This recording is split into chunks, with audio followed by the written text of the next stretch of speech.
Ukraine کے شہر Odessa اور میکولائیو پر مسلسل تیسرے روز بھی میزائل حملے جاری۔ تارکین وطن کی ایک اور کشتی ڈوب گئی۔ خیبر ایجنسی اور شمالی وزیرستان میں سیکورٹی فورسز پر طالبان کے حملے۔ وفاقی حکومت نے عوام پر بجلی بم گرا دیا۔ روس کی جانب سے میزائل حملوں کا سلسلہ یوکرین میں امریکی کلسٹر بموں کی تعینات کے بعد شروع ہوا ہے۔ امریکہ نے تصدیق کی ہے کہ یوکرین روس کے خلاف امریکہ کے فراہم کردہ کلسٹر بموں کا موثر استعمال کر رہا ہے۔ روسی صدر پوٹن نے امریکہ کو دھمکی دی ہے کہ روس بھی کلسٹر بموں کا استعمال کر سکتا ہے۔ عام شہریوں کے لیے دیر پر نقصان دہ ثابت ہونے والے یہ بم 120 ملکوں میں ممنوع ہے۔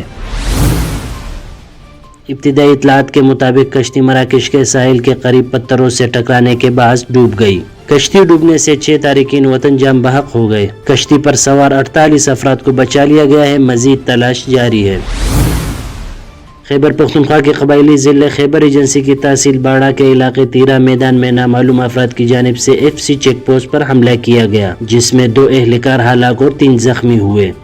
شمالی وزیرستان کی تحصیل دتا خیل میں FC گاڑی پر بم دھماکہ ہوا، جس کی زد میں آ کر 4 اہلکار ہلاک و زخمی ہوئے، جبکہ اسی ضلع کی تحصیل گڑیوں میں پاک فوج کی چیک پوسٹ پر نامعلوم سمت سے آئی گولی نے ڈیوٹی پر مامور جوان کی جان لے لی۔ مذکورہ حملوں کی ذمہ داری TTP کے ترجمان محمد خراسانی نے قبول کی ہے۔ ذرائع کے مطابق وفاقی حکومت کی طرف سے بجلی کی بنیادی ٹیرف میں 3 سے 7 روپے 50 پیسے فی یونٹ اضافہ کر دیا گیا ہے۔ کابینہ نے سرکولیشن کے ذریعے بجلی مہنگی کرنے کی سمری کی منظوری دی ہے۔